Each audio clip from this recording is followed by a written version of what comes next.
Take 3. Dave tries to get his voice in every time. So. It's me. The goal for today, we're going to do some more problems, and then we are going to show you how to graph find the vertex using these zeros. Okay, so let's move through. This is review from yesterday. I think I'll do 2 of these because there's 2 that are kind of a little different. So again, if it's not set equal to 0, like in this number 2, you want to make sure everything's set equal to 0, so you can solve by factoring. And you want to make the x squared positive. So I'm going to move that over to the left and also that over to the left.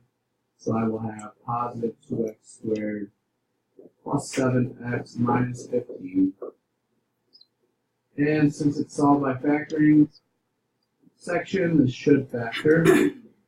So it factors 2x and x, and then factors of 15 that are going to give me a middle terms difference of 7. I think I'll go with 5 with the 2 to give me 10, and the minus 3 with the x to give me -3. So if you don't have, it should be a plus. So like x plus 5, what makes that 0 is -5. And 2x minus 3 is going to be a fraction because the x has a number in front of it. So it's always the opposite of the constant term, which is positive 3 divided by the number in front of x. So 3/2 or -5. And this is what we did yesterday. Number 3 gets people sometimes when you factor out an x. And you're left with an x minus 8, so it's going to undistribute. And then what trips people up or trips them up is if you have an x factor, what makes that 0 is 0 itself. 0 and x minus 8 is positive 8. Okay, so that was yesterday's stuff. And you got to be good at factoring, right? So if you're not really good at factoring, then it's kind of a challenge. It takes too long.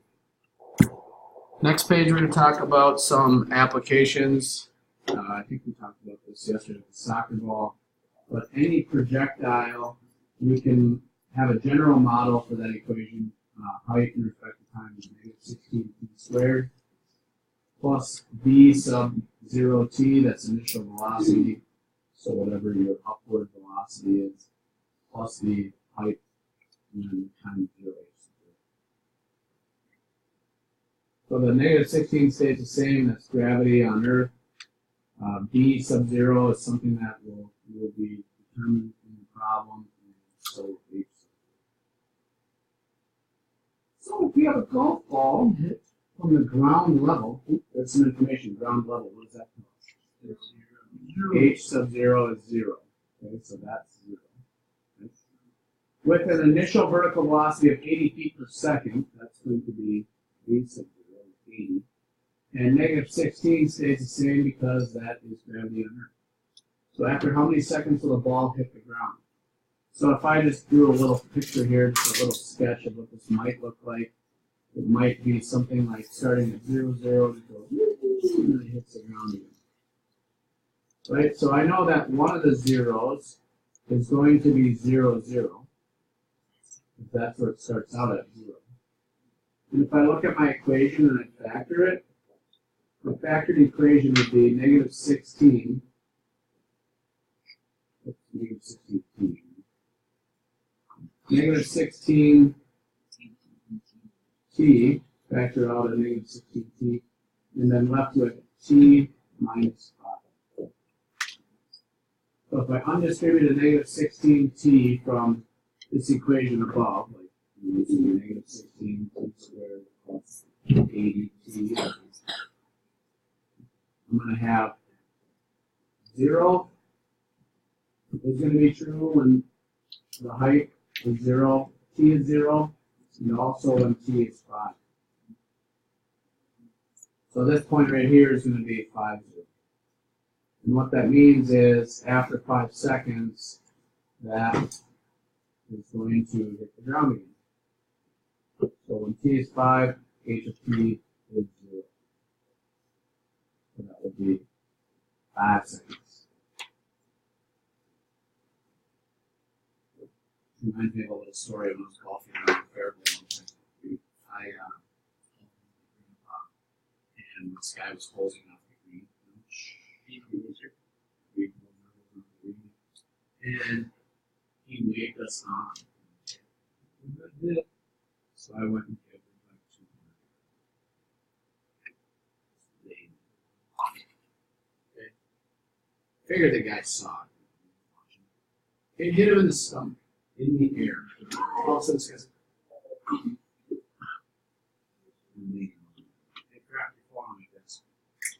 I've been looking for that thing for so I felt so bad. He was probably like this high school, college age kid, little farm boy. Good thing it hit in the stomach though, not like the face, right?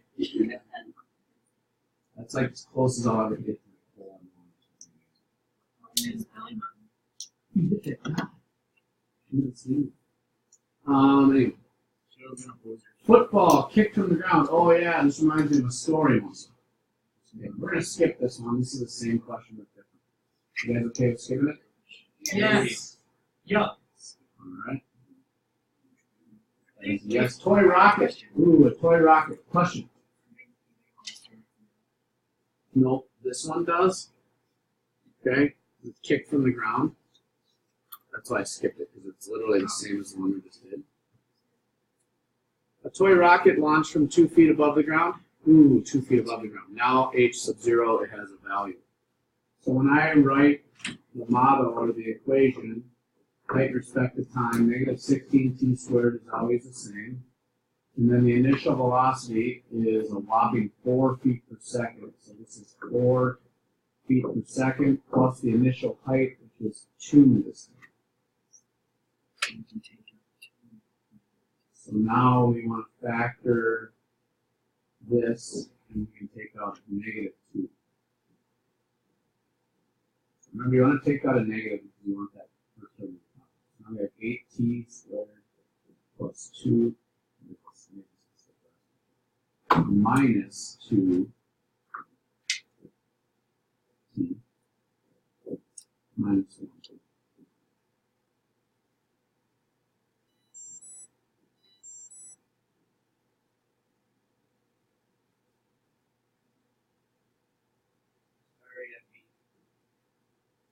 4t and 2t, I believe, and then I'll put the 1 with the smaller number, and the negative 1 with the bigger number, so I get a total of negative 2 in the middle.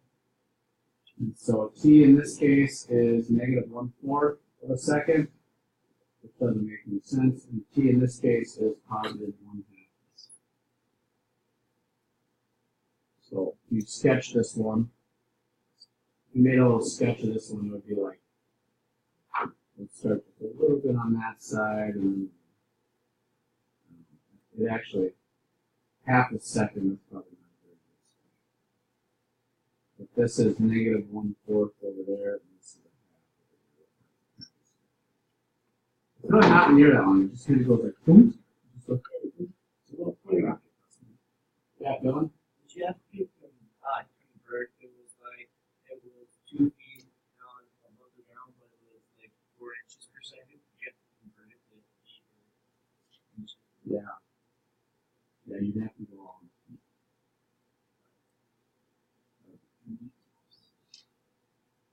So a half a second is when it hits the ground. So how long before the rocket hits the ground? That would be 1/2 of a second.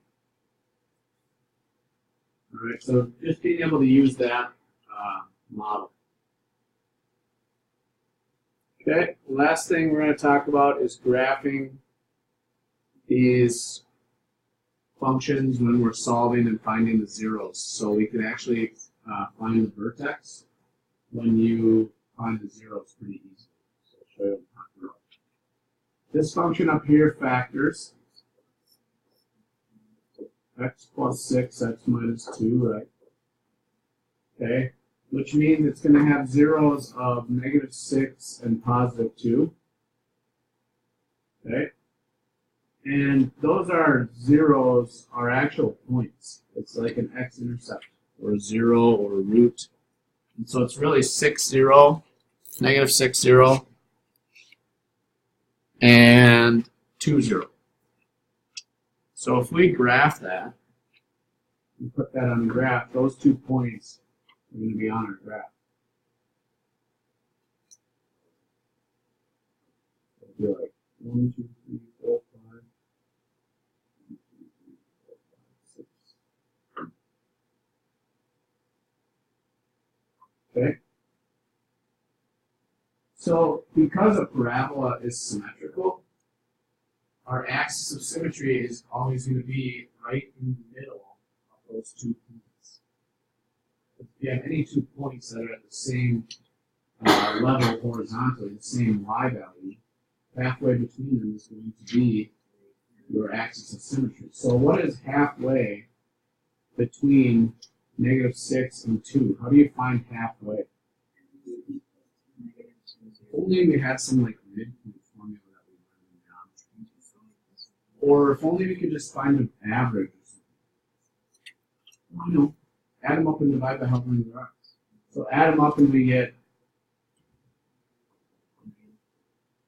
negative 4, divide that by however many there are, 2, and we get x equals negative 2. And that should be your axis of symmetry. That's the midpoint of those 2 zeros, which it is. Right? So now the vertex is on that line somewhere.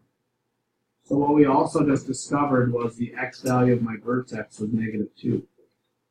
So to find the y value, plug negative 2 into the function. So if I put negative 2 in here, you put negative 2 in there, I'm going to get 4 times negative 4, which is a negative 16. So my vertex then is down here at negative 16. 1, 2, 3, 4, 1, 2, 3, 4, 1, 2, 3, 4, 1, 2, 3, 4. Good enough.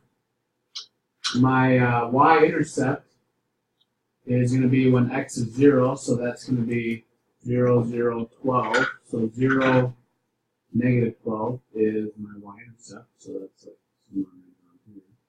And then we just do this sketch. So the main point I guess I want to make is that your vertex, when you find the zeros, is halfway between your okay.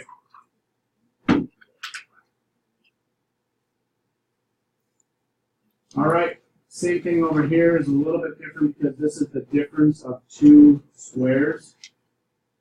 The difference of 2 squares, we're going to have x plus 5, x minus 5. What makes those 0 is a negative 5 and a positive 5. So negative 5, 0 and positive 5, 0 are going to be my zeros. And when you graph negative 5, 0 and positive 5, 0, you're going to get halfway between there is going to be the y-intercept itself. It's going to be 0.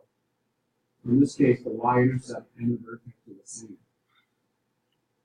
So halfway between there is going to be 0. So my vertex and my y-intercept is going to have a value x equals 0. So you put 0 in there, you get negative 45 out the y.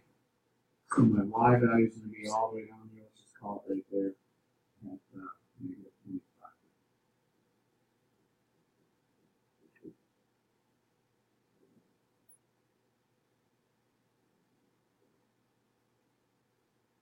What do you think, eh? What do you think there, Dave? I understand. Where is the vertex located? You know, the zeros. Halfway in between. What's the easiest way to find halfway? Just add them.